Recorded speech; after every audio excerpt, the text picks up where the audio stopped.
प्रारंभिक शिक्षा पूर्णता प्रमाण पत्र परीक्षा यानी कक्षा 8 की परीक्षा के लिए सामाजिक विज्ञान का 2022 का पेपर लेकर आपके लिए आ चुके हैं।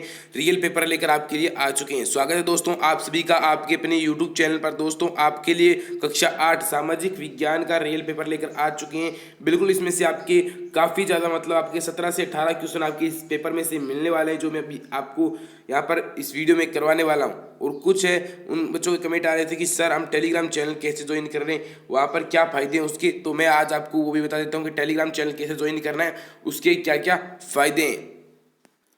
आप यहाँ पर देख सकते हैं आपके लिए कक्षा 8 के लिए आप देख सकते हैं सोशल साइंस के जो इंपॉर्टेंट क्वेश्चन है वो मैंने यहाँ पर करवाए थे। आपकी अवध पर सहायक संधि कब थोपी गई थी, बिल्कुल जो इंपॉर्टेंट क्वेश्चन है वो आपके लिए यहाँ पर क्विज चलती रहती है। आपको ओनली फॉर टिक करना होता है और आपके आंसर वगैरह आ जाते हैं। तो आपके लिए यहाँ पर सबसे अच्छा कंटेंट आता रहता है, क्योंकि सभी जो क्वेश्चन के लिए वीडियो बनाना संभव नहीं होता है। तो आपके लिए क्विज यानी क्वेश्चन यहाँ पर इंपॉर्टेंट क्वेश्चन होते हैं वो आपके लिए यहाँ पर आते हैं। तो इस चैनल को आपको जो है जरूर ज्वाइन करना चाहिए। इस चैनल को आपके यहाँ पर इंपॉर्टेंट क्वेश्चन आते रहते हैं। अब बात करते हैं हमारे वीडियो की तरफ चलते हैं, बताते हैं कि आपके कौन सा पेपर है वो ज़्यादा आने के चांसेस है।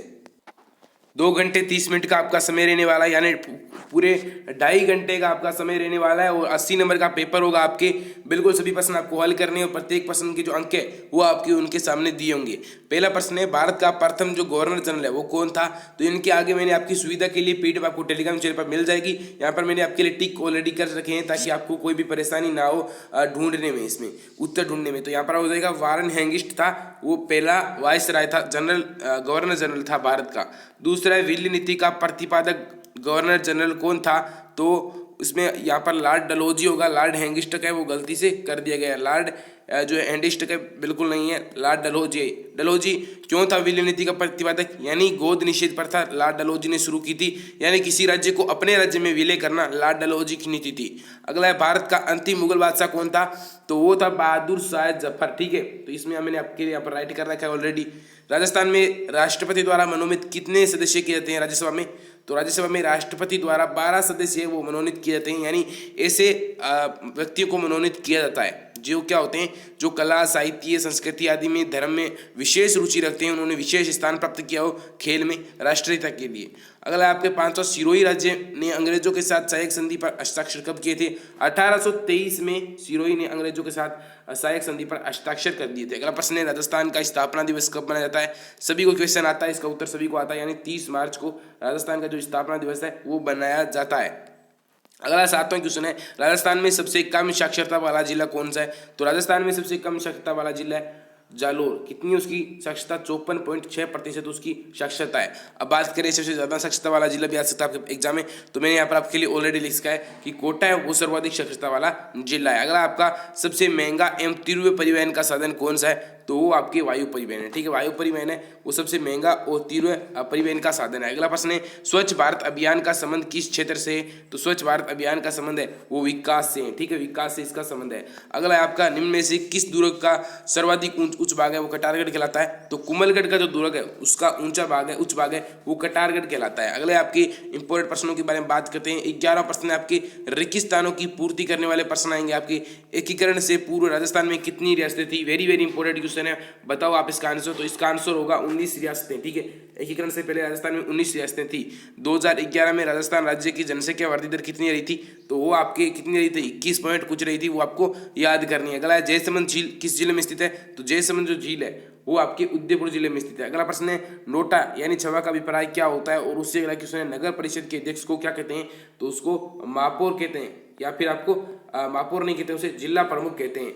तो आपके अगले क्वेश्चनों के बारे में बात करते हैं कि यहाँ पर 12वां क्वेश्चन है हाँ या नहीं में आपको उत्तर देना है। पहला भूदान आंदोलन की जो जनक है वो कौन थे। तो उनके जनक विनोबा भावे थे, ये बिल्कुल राइट है, यानी हाँ इसमें आपको सत्य लिख देना है, सत्य या फिर हाँ।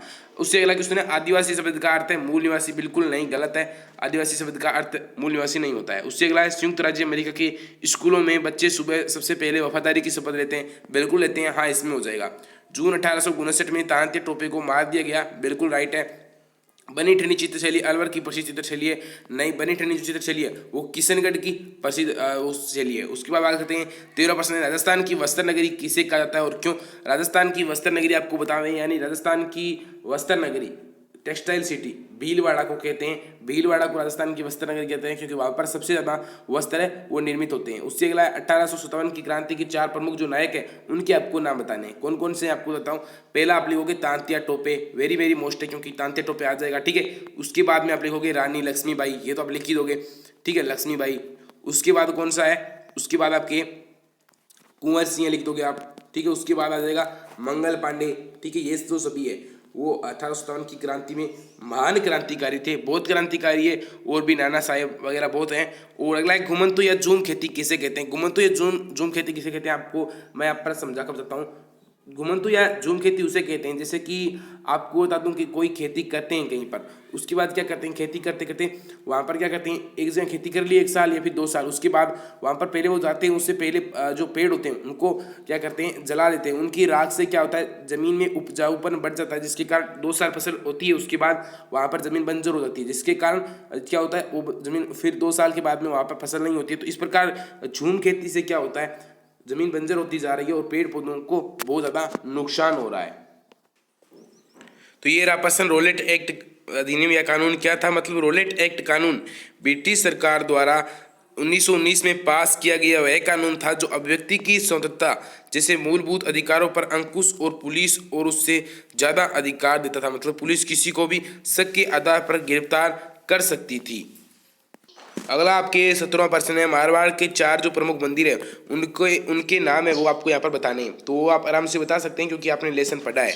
अब बात करते हैं आपके, तो यहाँ पर आपके पूछ रहे हैं कि 1857 की क्रांति की असफलता के कारण बताते हुए उसके परिणाम पर आपको प्रकाश डालने, यानी क्या कारण रहे थे।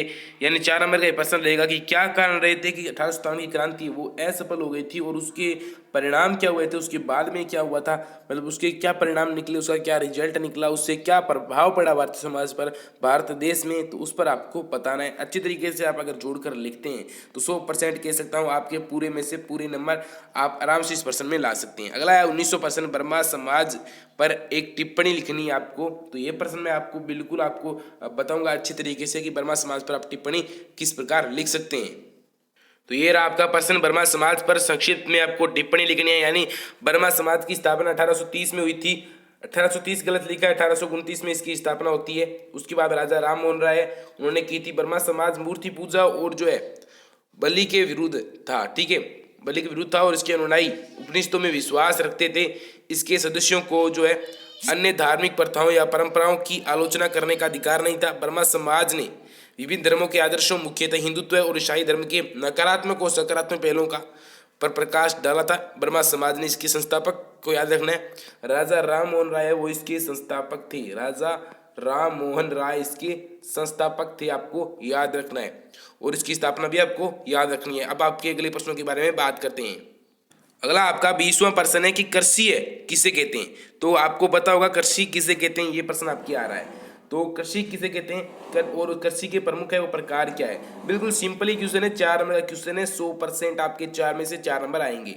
अब बात करते हैं ऊर्जा के गैर परंपरागत स्रोतों का आपको वर्णन करना है। यानी जो परंपरागत स्रोत नहीं है, गैर परंपरागत है, ठीक है, उनके बारे में आपको बताना है। उसके 22वां प्रश्न है, यानी गैर परंपरागत उदाहरण कौन से हो गए आपको वो भी बताना है नीचे कमेंट बॉक्स में। उसका अगला 22वां प्रश्न है, न्यायपालिका की भूमिका को स्पष्ट करना है। यानी भारत में भारतीय संविधान में न्यायपालिका है वो बिल्कुल स्वतंत्र है, वो अपने निष्पक्ष न्याय कर सकती है, अपने निष्पक्ष फैसला दे सकती है, ना तो वह कार्यपालिका पर निर्भर है न व्यवस्थापिका पर निर्भर है। यानी भारत की न्यायपालिका है वो बिल्कुल स्वतंत्र है और उसके न्यायाधीशों का जो है प्रक्रिया भी अलग से रखी गई है, यानी इसको पूरी तरह से स्वतंत्र रखा गया है। अगला 23वां प्रश्न है, भारतीय संविधान के मुख्य लक्षण है उनकी आपको विवेचना करनी है। विवेचना मतलब आपको उसमें प्रकाश डालना है, उनके सकारात्मक और नकारात्मक जो प्रभाव है उन पर भी आपको गौर करना है। अगला है आपका मृदा से आप क्या समझते हैं। मृदा के निम्नीकरण को रोकने के लिए रोकने तथा संरक्षण के उपायों को आपको स्पष्ट करना है। 24वां प्रश्न है, वेरी वेरी इंपॉर्टेंट प्रश्न है, मतलब मृदा के आप क्या समझते हैं, उसकी निम्नीकरण की समस्या को रोकने के लिए आप क्या क्या संरक्षण उपाय करेंगे उनके बारे में आपको बताना है। तो इस प्रकार से आपका अगला प्रश्न के बारे में बात करते हैं। अगला आपका 25वां प्रश्न है, जलियांवाला बाग हत्याकांड का आपको वर्णन करना है। 6 नंबर का प्रश्न है, और जलियांवाला बाग हत्याकांड हुआ था आपको हुआ था 13 अप्रैल 1919 को हुआ था, ठीक है। 13 अप्रैल 1919 को आपको ये जलियांवाला बाग हत्याकांड हुआ था। इस किसने करवाया था, जनरल डायर ने, नाम याद रखना है, किसने करवाया था, जनरल डायर ने ये जलियांवाला बाग हत्याकांड करवाया था। अब उसके बाद बात करते हैं कि ये कहाँ हुआ था, तो ये आपके हुआ था, मतलब ये कहाँ हुआ था इसके बारे में बात करते हैं। तो ये हुआ था आपके कहाँ पर, पंजाब, पंजाब में हुआ था। पंजाब में कौन सा स्थान है, अमृतसर है, अमृतसर एक स्थान है, ठीक है, अमृतसर, वहाँ पर ये जलियांवाला बाग है। आज भी वहाँ पर आप देख सकते हैं, जा सकते हैं, कभी घूमने जाओ देखना।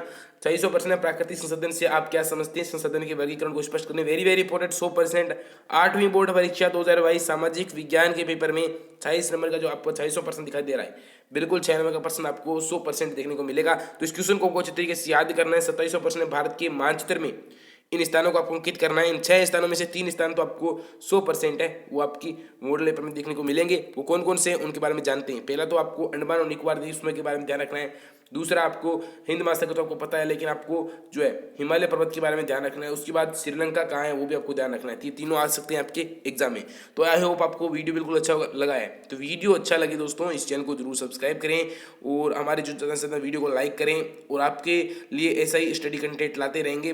बस आपसे छोटी सी रिक्वेस्ट है, आप टेलीग्राम चैनल को जरूर ज्वाइन कर लें, क्योंकि आपके अच्छे के लिए, यानी आपकी क्विज के लिए ही हमने वहाँ पर क्विज करवाते हैं। तो आपको अवश्य ज्वाइन करना चाहिए। अब मिलते हैं नेक्स्ट वीडियो में, तब तक के लिए जय हिंद, जय भारत।